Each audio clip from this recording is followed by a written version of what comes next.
few weeks ago, a friend of mine in Cookup and I were discussing how the Thames looked some 200 years ago as it flowed through Cookham. Of course, the lock cut, as you know it today, did not exist.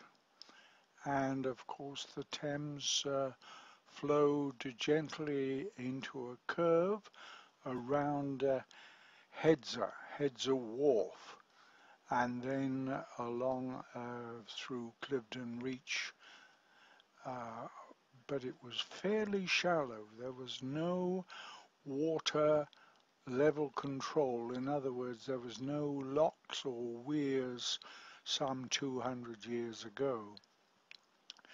And I suddenly remembered that we had this photograph of a painting by one William Havell. And William Havell was born, would you believe, in Reading, Berkshire, one of 14 children, the son of Luke Havell, a drawing master who kept a small shop to eke out his narrow means. He attended Reading Grammar School, where his father taught. Although his father was initially reluctant to encourage his son in his choice of career, knowing, of course, from personal experience, the potential financial hardship involved.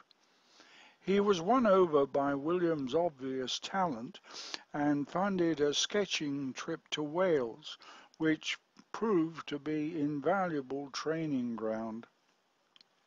In 1804, William sent his first contribution to the Royal Academy of Carnarvon Castle and another valley in the Nant Francon Valley in Wales. In the same year, he became a founding member of the Society of Painters in Watercolours. In 1807, he went to Ambleside in the Lake District, where he stayed for several years before coming back to his home territory, where in 1812 he stopped by Hedsor Wharf and painted this watercolor that you see.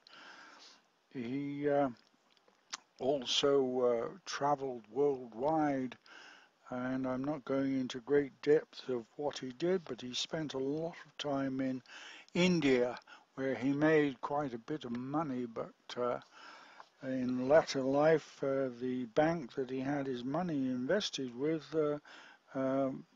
failed, and he died in Kensington, London on the 16th of December 1857, and was buried at Kensal Green Cemetery.